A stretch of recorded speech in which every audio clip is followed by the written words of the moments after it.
And gate म्हटलं. And मला सांगा, आपण आपल्या डेली लाईफ मध्ये बोलताना पण एक साधा जरी शब्द घेतला आपण, बरोबर आहे का? हे आणि ते असं बोलताना मला सांगा, आपण दोन्ही केस तेवढाच इम्पॉर्टंट मानतो ना रे? हे आणि ते दोन्हीच्या दोन्ही महत्वाच्या केसेस. आता तुमच्या लक्षात आलं असेल की बऱ्याचदा असं होतं की फॉर एक्झाम्पल कुठली तरी एखादी पोलीस भरती घ्या किंवा आर्मी टाईप एखादी, तुम्हाला माहित असेल किंवा नसेल, त्याच्यामध्ये काही कंडिशन्स टाकल्या जातात. एक एक्झाम्पल, एक आर्मीची भरती आहे म्हटलं तर पहिली कंडिशन तुम्ही 12वी पास पाहिजे, पहिली कंडिशन.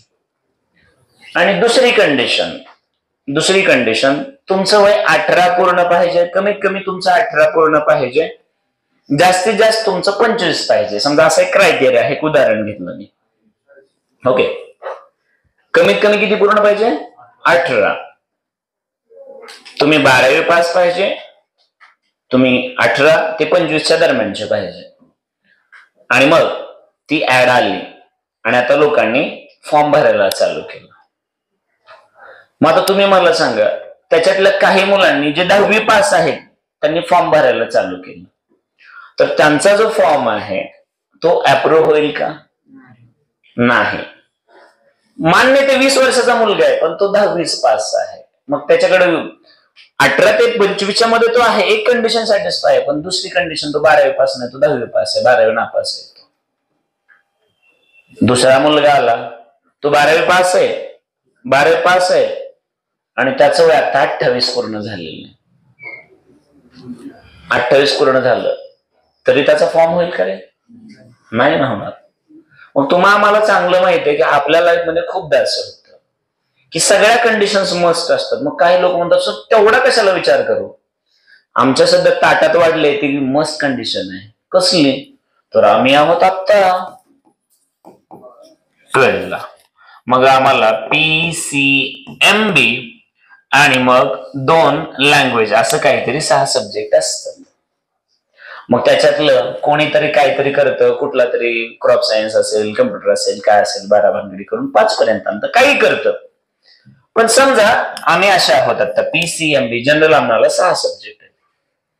आणि झालं काय की आम्ही खूप खूप खूप खूप खूप खूप चांगला अभ्यास केला या सगळ्या सब्जेक्टचा आणि 2 मार्कांनी फक्त आम्ही फिजिक्स मध्ये नापास झालो. 2 मार्कांनी आम्ही फिजिक्स मध्ये नापास झालो. मग यांनी रिझल्ट बघा ना, मेजॉरिटी 5 मध्ये तुम्ही पास झाला बघा, 5 मध्ये पास आणि फक्त एकामध्ये नापास आहेत तुम्ही.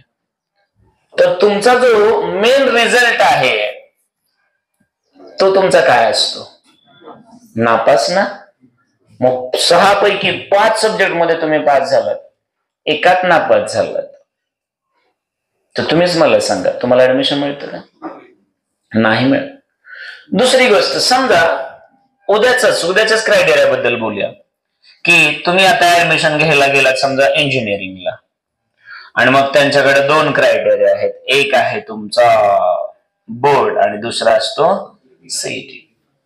मग ओपन कॅटेगरीतला मुलगा आहे तर त्याला म्हणतात PCM मध्ये तुझं ऍग्रीगेट किती पाहिजे? 50% किंवा त्याच्यापेक्षा जास्त. मग PCM 100 मार्क फिजिक्सचं, 100 मार्क केमिस्ट्री, 100 मार्क मॅथ. मग तुम्हाला या तिघांमध्ये मिळून किती मार्क पाहिजेत? 150 किंवा त्याच्यापेक्षा जास्त. आणि नंतर तुम्ही सीईटी दिलेली पाहिजे. मग आता तुम्हीच मला सांगा, एक मुलगा असा आहे की त्याला बोर्डामध्ये चांगले मार्क आहेत, खूप चांगले मार्क आहेत, चांगले 70, 80, 90 असे मार्क आहेत त्याला, पण त्यानं सीईटीच दिलेले नाही. तो इंजिनिअरिंग ऍडमिशन प्रोसेस मध्ये पार्टिसिपेट तर होईल का? तो नाही ना. मग दुसरा मुलगा आहे त्याला काय आपले 60, 62, 63 असे मार्क पडले आणि इकडे 60च मार्क सीईटीला पडले, तरी पण तो बिचारा इंजिनिअरिंगच्या प्रोसेस मध्ये पार्टिसिपेट होतो. आता ज्या पद्धतीनं तुमचं सध्याचं पेपर प्रेझेंटेशन चालू आहे ते उदाहरण मी घेतो. आता सध्याचं जे काय आहे ते तुम्ही A, B, C आणि D मध्ये इतके बिझी झालात ना की तुम्ही गोल गोल गोल गोल गोल गोल करण्यात एक्सपर्ट आहात. त्याला आमचा अजिंक्य सारखा एक जण आहे, त्याला गोल करायचं सुद्धा ते असं करताय. 12वीला त्याला ते शिकावं लागतं म्हणल्यानंतर याच्यापेक्षा दुर्दैव काय नाही. आणि हसणं आणि ह्याचा तर विषयच नाही ना, ही घाण गोष्ट आहे, घाण खेळसोनी. मग आता आम्हाला सवय लागली आहे अशा परीक्षांची. मग एक मुलगा आहे त्याला एकदम चांगले 200 पैकी 150 मार्क पडले सीईटीला. पण पेपर प्रॉपर न लिहिता आल्यामुळे, ग्रॅमॅटिकल 12 भानगडी झाल्यामुळे इंग्लिश सब्जेक्ट गेला. तुम्ही मला सांगा बऱ्यांनो, त्याला इंजिनिअरिंगला ऍडमिशन मिळेल का? मग आपल्या लाईफ मध्ये खूप साऱ्या कंडिशन्स अशा असतात. आणि आपण सगळी शेतकऱ्यांची पोरं आहोत, सगळी शेतकऱ्यांची पोरं आहोत आपण. आपल्याला माहित आहे आपल्याला फक्त जमिनीत चांगली असून भागत नाही, तर त्याला पाण्याची सोय लागते. एखाद्याकडे पाणी चांगलं आहे पण त्याला चांगली जमीनच नाही तरी पीक चांगले येत नाही. म्हणजे तुमच्या हे लक्षात यायला पाहिजे, आपल्या आयुष्यामध्ये खूप साऱ्या कंडिशन अशा असतात की तिथं सगळ्याच कंडिशन्स मस्त असतात. लक्षात येतं का? सेम बाळांनो, आपण आयुष्य जगताना मग मी तेच म्हणतो की तुम्ही ज्या पद्धतीने सीईटी आणि नीट देता, तुम्हाला माहित आहे नीट म्हटलं मी नेहमी सांगतो तुम्हाला पीसीएम बॅलन्सच पाहिजे. सॉरी, बरोबर आहे का? किंवा तुम्ही जर सीईटी म्हणत असाल तर पीसीएम बॅलन्सच पाहिजे. आणि मग अशा कंडिशन साठी बाळांनो अँड गेट काम करत असतं. मग अँड गेट नेमकं काय करतं, तर एक साधं एक्झाम्पल समजा. आता हे तुमच्या लक्षात आलं असेल, हे एक स्विच आहे, हे दुसरं स्विच आहे, आणि इथं आम्ही हा बल्ब बसवला. नीट बघा आता बाळांनो.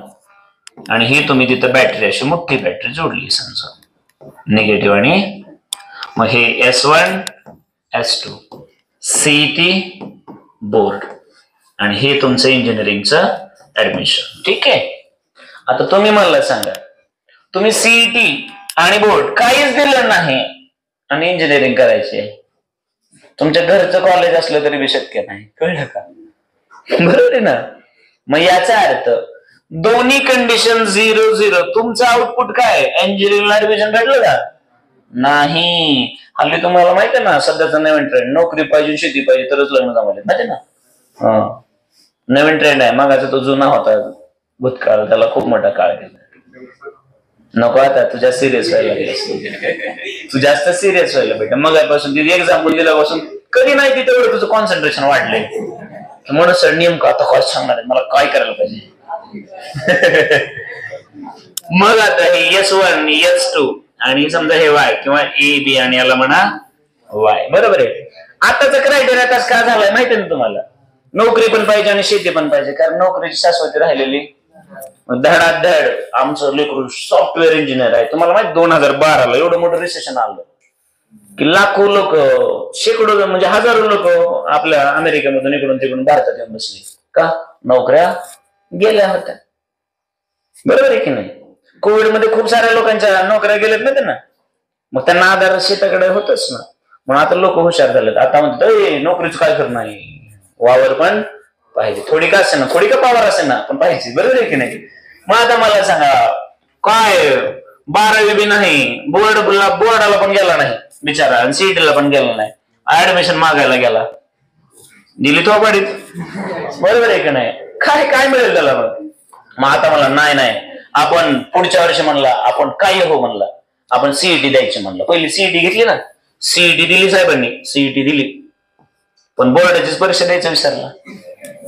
मग ऍडमिशनला परत गेला, परत कानाखाली. अरे म्हणलं काहीतरी घोटाळा झालाय. दुसऱ्या वर्षी आता त्याच्या लक्षात आलं सीईटीवर ऍडमिशन मिळत नाही. मग त्यानं काय केलं, बोर्ड एक्झाम दिली, पण म्हणलं आता मागच्या वर्षी सीईटी देऊन तर कुठे ऍडमिशन झाले. मग बोर्ड एक्झाम दिली, बोर्डाला पट्ट्याला 90% पडले. 90% पडले. नुसतं रट्टम काय 12 भानगड केलं, थोडा अभ्यास बी चांगला केला, 90% घेतले. पण परत मागच्या वर्षी काय सीईटी देऊन ऍडमिशन दिलं, सीईटी दिलं नाही, परत कानाखालीच. मग ह्या वेळेस म्हणलं आता दोन्ही करून बघायचं.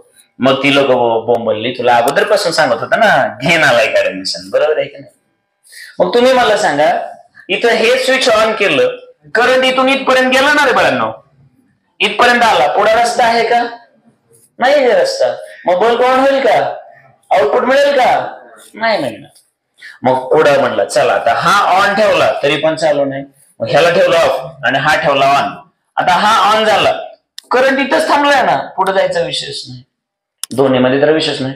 मग आता त्याने एक काम केलं, दोघांना पण काय करून टाकलं, ऑन. आता बल्ब ऑन होईल का रे? मग ऍड मध्ये काय असतं, तर ऍड मध्ये ऑल कंडिशन्स आर कंपल्सरी असतात, मस्ट असतात. आणि आपण आपल्या लाईफ मध्ये खूप सारे असे एक्झाम्पल घेतो ज्याच्यामध्ये सगळ्याच कंडिशन्स मस्ट आहे. इव्हन आपल्या लाईफ मध्ये तर असंख्य अशा गोष्टी आहेत. लक्षात आलं का? तर मला असं वाटतं की तुम्हाला अँड गेट समजलं असेल कसं काम करतं. मग त्याचं सिम्बॉल जर बघायला गेलं ना बाळांनो, तर त्याच्या सिम्बॉलसाठी तुम्ही असं करायचं. लक्षात आलं का? मग आता तुम्हाला कळालं असेल, समजा ए आणि बी काय आहे, इनपुट आहे, तर वाय काय असेल, आउटपुट असेल. मग याला काय म्हणाल तुम्ही, ट्रुथ टेबल म्हणाल. याला काय म्हणाल, त्याचा सिम्बॉल म्हणाल. आणि हे झालं रिअल लाईफ मधलं ऍप्लिकेशन. समजलंय का? तर मग खरंच तुम्हाला अँड गेट कळाले, नक्की कळालंय का?